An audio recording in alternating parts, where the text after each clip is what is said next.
ഇന്ന് നമ്മൾ ഉണ്ടാക്കാൻ പോകുന്നത് സദ്യയിൽ ഒഴിച്ചുകൂടാൻ പറ്റാത്ത ഒരു വിഭവമാണ്.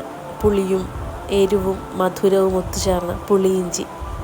അപ്പോൾ എങ്ങനെയാണ് ഉണ്ടാക്കുന്നത് നമുക്ക് നോക്കാം. നമ്മളിവിടെ 300 ഗ്രാം ഇഞ്ചിയാണ് എടുത്തിരിക്കുന്നത്. ഇഞ്ചി ചെറുതായി ചോപ്പ് ചെയ്തത് വെളിച്ചെണ്ണയിലിട്ട് മൂപ്പിച്ചെടുക്കണം. കൂടെ തന്നെ 100 ഗ്രാം പച്ചമുളകും.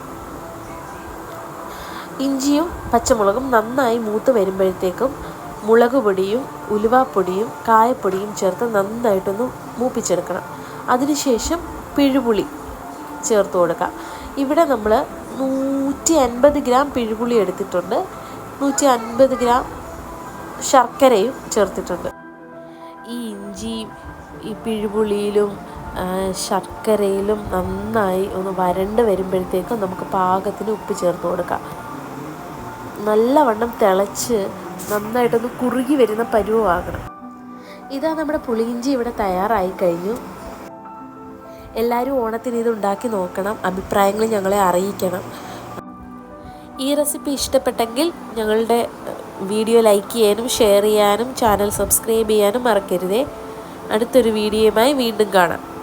എല്ലാവർക്കും ഓണാശംസകൾ.